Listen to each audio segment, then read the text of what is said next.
Salut à toutes et à tous, ravi de vous retrouver pour un nouveau numéro de votre magazine Afrique Mag. Au menu, plusieurs reportages qui vont nous mener à travers plusieurs pays du continent. Mais avant cela, retour sur ce sujet qui préoccupe non seulement les pays africains, mais la planète tout entière. Il s'agit bien sûr du virus Mpox, plus connu sous le nom de la variole du singe.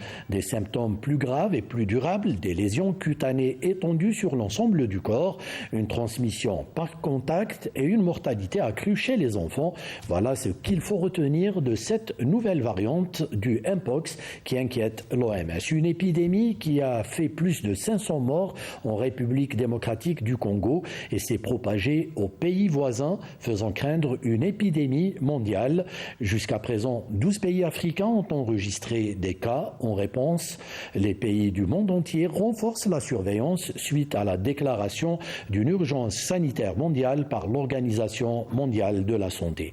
Selon l'OMS, l'épidémie actuelle qui se propage à partir de la RDC a été exacerbée par l'émergence d'une nouvelle variante plus mortelle du virus, Clade 1B, avec un taux de mortalité estimé à 3,6%, bien plus élevé que les souches précédentes. Depuis le début de l'année 2014, 15 664 cas potentiels de Mpox et 548 décès ont été signalés en RDC, le pays le plus touché par la maladie qui sévit depuis fin 2022. Santé toujours, de nos jours, les besoins de santé mentale sont importants, mais les réponses sont parfois insuffisantes ou inadaptées. Le Cap-Vert a consacré une bonne partie de son attention à la santé mentale positive. Le pays a regroupé plusieurs experts autour de ce sujet qui, même s'il devient de plus en plus négligeable dans l'opinion publique, nécessite une attention particulière. Bouchara Bouali. Le rôle de l'engagement collectif pour promouvoir et maintenir une bonne santé mentale a été au cœur d'un débat à l'Université du Cap-Vert à Praia, la capitale, les 19 et 20 juillet 2024. Conférence internationale placée sous le thème santé mentale, positive, priorité et engagement de tous.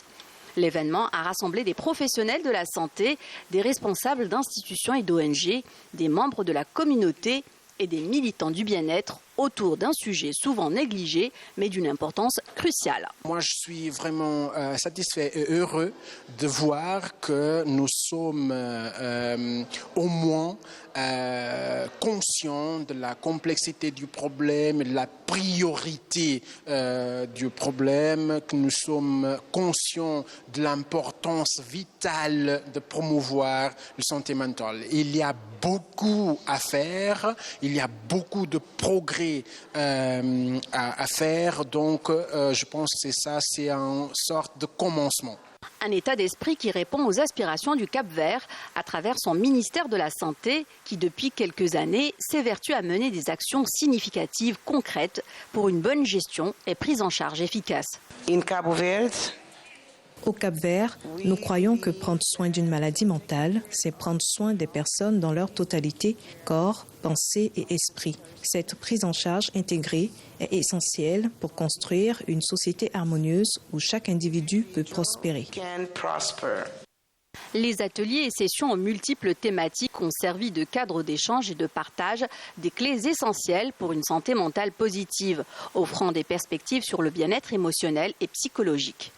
Rappelons que 194 États membres de l'Organisation mondiale de la santé avaient déjà approuvé le plan d'action global pour la santé mentale 2013-2030, par lesquels ils s'engagent à atteindre des cibles mondiales pour transformer la santé mentale. La santé mentale est importante pour chaque personne, pour l'économie et la société en général. C'est pourquoi la santé mentale est l'un des principaux piliers du développement durable. Nous avons donc pour défi d'augmenter les investissements dans la santé mentale, de renforcer les services de prise en charge de la santé mentale, de promouvoir le bien-être comme recommandé par l'Organisation mondiale de la santé. Les taux d'affection déjà courantes, tels que la dépression et l'anxiété, ont augmenté de 25% dans la première année de la pandémie de Covid-19, alors que l'on recensait déjà près d'1 milliard de personnes souffrant de troubles psychiques. Santé mentale positive, priorité et engagement de tous contribuera donc à renforcer la prise de conscience face à l'ampleur de la situation. L'engouement autour de l'initiative laisse espérer des progrès significatifs les années à venir avec un Cap-Vert à l'avant-garde de la promotion de la santé mentale à l'échelle mondiale. L'Agence régionale pour l'agriculture et l'alimentation de la CEDEAO, ARA, en collaboration avec les Espagnols, dans le cadre de son programme régional d'appui aux filets nationaux de sécurité sociale en Afrique de l'Ouest, a tenu un atelier à Lomé. Il s'agit pour les 15 pays membres de partager leurs expériences et de se définir un modèle type en matière d'alimentation scolaire dans la sous-région. Les 15 projets de terrain issus de l'appel à propositions sur les initiatives locales de promotion de modèles d'alimentation scolaire intégrés en Afrique de l'Ouest de la CEDEAO sont passés au peigne fin à Lomé. Chaque porteur est tenu ici de défendre son projet pour convaincre les financiers. Chacun des 15 porteurs de projet qui est dans un des États membres va venir présenter son initiative telle qu'il a présenté à la CEDEAO en compétition et qui a fait l'objet d'évaluations très rigoureuses et son initiative a été sélectionnée. Donc ils vont présenter ça, présenter les coûts opérationnels et nous au niveau de la CEDEAO, nous allons veiller à ce que le peu d'argent qu'on leur donne soit bien utilisé et soit efficacement utilisé pour bénéficier au maximum d'enfants. On veut démontrer que cette action-là est pertinente parce qu'elle touche directement la vie des citoyens, mais mieux, nos enfants. Occasion également pour chacun des pays de partager ses expériences et de proposer un modèle type et résilient à même de maintenir le plus grand nombre d'enfants à l'école et de favoriser l'inclusion sociale. L'objectif, c'est de faire en sorte que quand on va développer des modèles d'alimentation scolaire dans les pays, on va les tester, on va les expérimenter, on puisse proposer des modèles aux États afin qu'ils puissent les mettre en œuvre, pour ne pas tomber dans une dynamique d'aide. Donc notre travail à nous, au niveau de la CEDEAO, c'est de faciliter ce partage d'expériences entre les États pour que les meilleures expériences puissent être développées et mises en œuvre dans nos États. En matière d'alimentation scolaire, le Togo a pris de l'avance depuis 2018. Grâce à ce programme, plus de 2000 écoliers de 1284 établissements scolaires ont pu bénéficier de repas chauds, permettant ainsi d'impacter significativement le système éducatif. Le secrétaire général du ministère du Développement à la base a réaffirmé l'engagement du gouvernement à poursuivre ces efforts qui cadrent avec le programme de la CEDEAO, toujours en faveur de l'inclusion sociale. L'agriculture représente plus de 40% du PIB du Togo et emploie près de 2/3 de la population active. Sa promotion devrait permettre au pays d'atteindre la sécurité alimentaire. La filière riz reçoit ces dernières années une attention particulière de la part des hautes autorités du pays. Un nouveau projet a même vu le jour en juillet dernier pour stimuler la filière et accroître les revenus des producteurs. Production risicole a connu une évolution positive ces dernières années au Togo, 3,8% entre 2021 et 2022. L'ambition du pays est d'accroître la production de riz en la faisant passer de 145 989 tonnes en 2019 à 1 115 087 tonnes à l'horizon 2030 en vue d'assurer la sécurité alimentaire. Pour y arriver, le gouvernement, sous l'impulsion du président de la République, Faure Sozimna Singbe, compte investir 987 milliards de francs CFA dans le développement de la filière.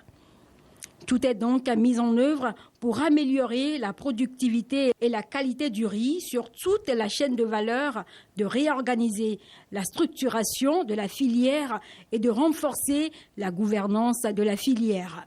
Une attention toute particulière est portée aux producteurs de riz. L'appui du gouvernement à leur égard se manifeste par la fourniture de semences certifiées, d'intrants de qualité, d'équipements modernes et de formations techniques adaptées. Grâce à ces différentes aides, les rendements s'améliorent et les capacités des riziculteurs à faire face aux exigences du marché se renforcent. Ils ont dorénavant accès au crédit financier comme le produit accès des agriculteurs aux services financiers Agricef. Agricef est un crédit octroyé par le Fonds national de la finance inclusive FNFI aux producteurs. Spécialisé en 2 cycles, le montant maximum du premier cycle est de 100 000 francs CFA et celui du deuxième cycle est de 120 000 francs CFA. De 2014 à juillet 2023, Agricef a permis d'accorder un montant total de 34 milliards 47 millions de francs CFA de crédit aux personnes éligibles. De nouveaux projets tels que le projet RICOAS voient le jour pour maximiser le rendement. Il rejoint la liste des autres mécanismes mis en œuvre sur le territoire et qui sont destinés à développer l'irrigation, à créer un environnement propice à une agriculture plus productive et durable, à augmenter la production de riz, à garantir la sécurité alimentaire, à stimuler le développement économique des communautés rurales. Le RICOAS est un projet sous-régional mis en œuvre dans 13 pays de la sous-région, dont le Togo. Il est financé par la CEDEAO et exécuté par l'Institut de conseil et d'appui technique ICAT depuis juillet 2024. Le projet intègre des techniques agricoles et écologiques avancées et durables. Le RICOAS va durer 4 ans. Il est financé à plus de 200 000 $ américains dans chaque pays bénéficiaire et entend favoriser les méthodes de culture comme le système riziculture intense, la gestion durable des sols, l'utilisation optimale de l'eau, l'adoption de fertilisants biologiques. Le riz se produit bien au Togo. Grâce au programme de résilience du système alimentaire en Afrique de l'Ouest lancé en juin 2022, la production s'accroît. Dans le Tone, par exemple, la production annuelle de riz paddy est passée de 800 tonnes à 2000 tonnes. Il a fait augmenter le nombre de producteurs de 1700 à 16 800 sur la même période. Dans le cadre de la mission d'accompagnement technique des jeunes porteurs d'idées d'entreprise, le Fonds d'appui aux initiatives économiques des jeunes a procédé au lancement de l'application digitale d'aide à la création d'entreprises ADAS. Pour sa réalisation, le projet a bénéficié de l'appui financier du Programme des Nations Unies pour le développement PNUD. L'ADAS vise à renforcer l'apprentissage et l'autonomie des jeunes entrepreneurs à travers leur smartphone. ADAS, application digitale d'aide à la création d'entreprises, un outil par excellence de formation et d'information créé par le Fonds d'appui aux initiatives économiques des jeunes, FAEJ.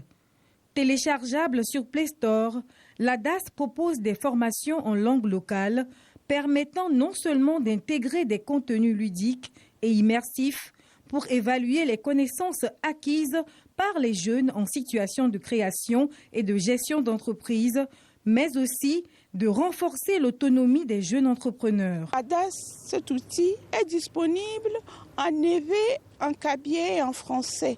Nous allons continuer à travailler pour rendre le même outil disponible dans les autres langues du pays. Que vous soyez entrepreneur individuel ou que vous soyez en coopérative, c'est l'outil de référence pour vous, pour apprendre comment vous créez votre entreprise, comment vous faites une étude de faisabilité, comment vous fixez même les prix. Les participants se sont prêtés à l'exercice en installant l'application sur leur smartphone. L'application est très intéressante. Partant de là, je peux bien gérer mon entreprise. ADAS est une application qui vient apporter le plan à suivre pour parvenir à la création de son entreprise. L'application est très facile d'accès. La conception de l'application digitale d'aide à la création d'entreprises ADAS s'inscrit dans la dynamique lancée par le chef de l'État, Faure Eswazimna Nyasingbe, celle de promouvoir une culture entrepreneuriale dynamique et plus inclusive en faveur des jeunes. En 2019, la chaîne de valeur de la construction de logements en Côte d'Ivoire a contribué au PIB à hauteur de 1 520 milliards de francs CFA, soit 2,59 milliards de dollars. Du 19 au 21 septembre prochain, Abidjan accueillera une conférence organisée par le CAF et l'Union africaine pour le financement du logement. Cet événement rassemblera plus de 200 participants pour discuter de l'impact économique du logement abordable en Afrique francophone et des moyens d'améliorer son efficacité. Sujet signé Karim Haïfa. Le logement constitue un pilier essentiel des économies africaines, contribuant de manière significative à la croissance économique et au développement social. En Afrique francophone en particulier, le secteur du logement représente un atout considérable. Selon le Centre pour le financement du logement abordable en Afrique, la chaîne de valeur de la construction de logements en Côte d'Ivoire a contribué au PIB à hauteur de 1 520 milliards de francs CFA, soit 2 590 millions de dollars en 2019. Il y a aujourd'hui ce qu'on appelle le financement vert, comme l'a dit Mme Fatou, pour encourager les investisseurs, les États, les promoteurs à aller vers le logement écologique, vers le logement vert. Du 19 au 21 septembre 2024, la ville d'Abidjan, Côte d'Ivoire, accueillera une conférence importante sur le thème de l'impact économique du logement en Afrique francophone. Organisée par le CAF, en collaboration avec l'Union africaine pour le financement du logement, cette conférence réunira plus de 200 participants des secteurs publics et privés afin de discuter des enjeux et des opportunités liées au logement abordable. Mener des réflexions de façon sous-régionale est toujours une bonne chose parce qu'après avoir partagé les diagnostics, eh bien, c'est l'occasion bien naturellement de partager les solutions. C'est pour cela que nous étions récemment à Kigali avec Shelter et c'est pour cela que nous serons en septembre avec le Centre for Affordable Housing Finance pour, n'est-ce pas, regarder la problématique de l'impact du logement sur les économies nationales. Selon les organisateurs, la conférence d'Abidjan contribuera à faire avancer le débat et à identifier des solutions concrètes pour relever les défis du secteur, avec une collaboration et un engagement fort de la part des gouvernements, des institutions financières, des promoteurs immobiliers et d'autres parties prenantes. Le marché actuel du sport en Afrique est estimé à plus de 12 milliards de dollars et pourrait atteindre plus de 20 milliards de dollars d'ici 2035. Le sport est l'une des industries en pleine croissance en Afrique avec une contribution de 0,5% du PIB du continent. Selon des experts, c'est un secteur qui peut contribuer au développement socio-économique des pays du continent et la Banque africaine d'import-export veut accompagner cette croissance, surtout en termes de financement d'infrastructures sportives. Malika Bellal. La collaboration entre la Banque africaine d'import-export Afreximbank et la Basketball Africa League a été annoncée en novembre 2023 au Caire en Égypte. Et l'impact de ce partenariat se fait déjà ressentir à Kigali, la ville qui a accueilli les playoffs de la BAL du 24 mai au 1er juin 2024. Ces jeunes filles venues de plusieurs pays d'Afrique participent à l'atelier Ball for Her sur les carrières dans le sport organisé par la Basketball Africa League avec le financement d'Afreximbank. Pour se développer, il faut impérativement du financement afin de soutenir de nouvelles initiatives comme la Basketball Africa League. C'est aussi grâce au financement que nous arrivons à soutenir des projets qui ont un impact sur plusieurs aspects de la vie des populations, notamment dans le domaine du sport. La Basketball Africa League et la NBA Africa nous ont présenté un projet unique en son genre, dans lequel nous avons vu une opportunité d'utiliser nos moyens pour soutenir le basketball et tout ce qu'il représente sur le continent africain. L'industrie sportive africaine est en pleine croissance, même si sa contribution au PIB du continent reste minimale à 0,5%. Le marché actuel du sport en Afrique est estimé à plus de 12 milliards de dollars et pourrait atteindre plus de 20 milliards de dollars d'ici 2035 si les investissements appropriés et nécessaires dans ce secteur sont mobilisés par les gouvernements et le secteur privé.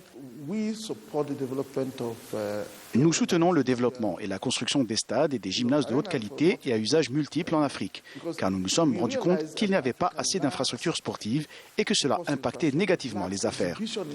Vous ne pouvez pas promouvoir le sport sans un espace aménagé. Nous devons développer le sport commercial en Afrique, sinon nous allons continuer à produire des talents qui n'iront nulle part et les meilleurs partiront en dehors du continent. Quelques pays en Afrique, comme le Rwanda, ont commencé à faire des investissements massifs dans l'industrie sportive, notamment les infrastructures. Les autorités rwandaises affirment que ces investissements ont des retombées importantes sur l'économie du pays. En 2023, la BAL a rapporté plus de 5 millions de dollars au Sénégal grâce au transport, à l'hôtellerie, au spectacle et d'autres secteurs.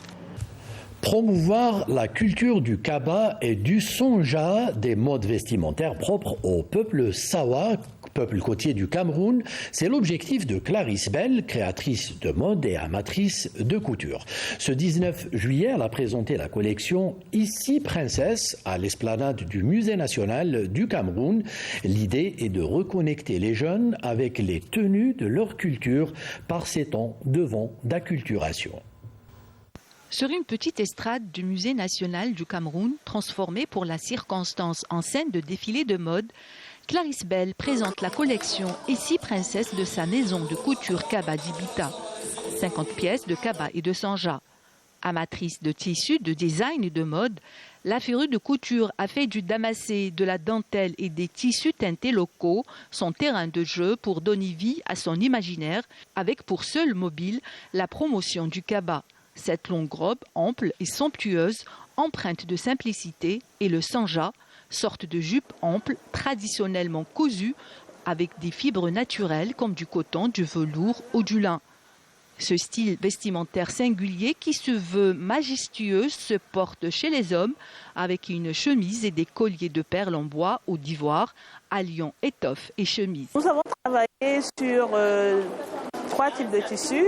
Nous avons travaillé sur du damassé, un tissu un peu rêche, mais qui essaye de donner une allure très élégante au kaba. Nous avons travaillé avec de la dentelle aussi, qui permet de pouvoir avoir une fluidité avec cette tenue. Nous avons travaillé aussi avec du tissu teinté fait par des artisans camerounais pour pouvoir promouvoir le Made in Cameroun. C'est au carrefour des influences vestimentaires que se croise le chemin avec Clarisse, qui se lance dans la promotion de ces tenues ancrées dans les coutumes du peuple Sawa et dont la valeur tend à se dissiper et qui s'arborent principalement lors d'événements heureux ou malheureux, ainsi que dans des cérémonies rituelles comme le Ngondo, fête annuelle qui rassemble le peuple Sawa. Vous savez, c'est une collection qui est une collection jeune. Donc on est parti sur des couleurs de l'arc-en-ciel pour pouvoir mettre un peu de peps à cette belle tenue traditionnelle. Je suis en train de promouvoir donc cette tenue traditionnelle Sawa pour reconnecter les jeunes avec leur identité culturelle. Les origines du Kaba remontent à l'arrivée des missionnaires protestants au Cameroun. Outrés par la nudité des autochtones, ils avaient décidé de les initier au port d'une sorte de couverture que les Fisawa vont appeler kaba, en déformation du mot anglais cover. Les mutations au fil du temps ont donné lieu à des modèles plus originaux, tendances et élégants, dont Clarisse Bell se veut une digne ambassadrice. Le spectacle intitulé « Le trône du roi Béhanzin » plonge le public au cœur de la cour royale du Dahomey. Pendant 1h30, des chorégraphies dynamiques, des chants, des percussions et des performances théâtrales ont animé la scène de la salle rouge du Palais des Congrès à Cotonou. Cette comédie musicale ravive l'histoire de la grande figure de la résistance africaine à l'impérialisme européen avec passion et talent. Bouchara Bouali. Le vendredi 26 juillet 2024, au Palais des Congrès à Cotonou, la capitale économique du Bénin, la première de la comédie musicale Le trône du roi Béhanzin a illuminé la scène culturelle. Initiée et produite par l'artiste-rappeur Amir Ali El Presidente, cette création artistique originale a enchanté un public venu de divers horizons. Ce spectacle magistral raconte l'histoire héroïque du roi Béhanzin, le dernier roi du Dahomey, et ses combats épiques contre les colons français. Je pense que c'est ce que nous avons fait aujourd'hui, essayer de faire que les Béninois et même les gens de l'extérieur de 7 à 77 ans puissent se sentir concernés par cette histoire-là et puissent voir un spectacle qui allait tous les intéresser d'une manière ou d'une autre. Ce qui me rend personnellement heureux, c'est la doublure du rôle de Wanilo. Quand vous aurez l'occasion de revoir cette pièce, faites attention à la réplique. Comptes-tu les punir? Et quand les ennemis blancs ont eu à mal agir, l'enfant a demandé quand tu les punis, un adulte aurait dit peut-être « vas-tu te venger ?» Une cinquantaine d'artistes, parmi lesquels des chorégraphes, des chanteurs, des danseurs professionnels et des percussionnistes et des comédiens ont uni leurs talents pour donner vie à cette fresque historique. Vous savez que Béhanzin, personne ne peut l'interpréter. Donc on fait comme on peut. Béhanzin, c'est une figure emblématique, n'est-ce pas, de l'histoire du Bénin et puis de l'Afrique. Et donc c'est beaucoup d'honneur, c'est avec un grand honneur que j'ai pu imiter ce personnage-là ce soir. Je me suis occupée de la chorégraphie en général, avec les danseurs et avec les comédiens aussi, parce que finalement sur le trône de Béhanzin, il y a des comédiens qui sont devenus danseurs. Le spectacle a captivé le public par sa mise en scène spectaculaire et ses performances émouvantes. Les applaudissements nourris ont témoigné de l'émotion et de l'enthousiasme ressenti par les spectateurs. Et je suis tout simplement émerveillé d'avoir vu une très très belle œuvre, une comédie musicale béninoise racontant non seulement une histoire béninoise, une histoire dahoméenne, mais une histoire qui est devenue universelle. La comédie musicale explore les thèmes de l'identité, de la résistance culturelle et de la lutte pour la souveraineté. L'histoire de Béhanzin est celle d'un héros tragique dont le courage et la dignité face à l'adversité inspirent encore aujourd'hui. Amir Ali El Presidente prévoit de jouer cette pièce dans un parc d'attractions à Abomey et d'organiser une tournée nationale et internationale. Il envisage également de produire d'autres histoires culturelles du Bénin. Pour finir, c'est sous le thème « L'avenir des médias africains face aux défis des nouvelles technologies et du changement climatique » que l'Union africaine de radiodiffusion UAR tiendra sa 15e assemblée générale du 3 au 5 septembre 2024 à Gaborone, capitale de la République du Botswana.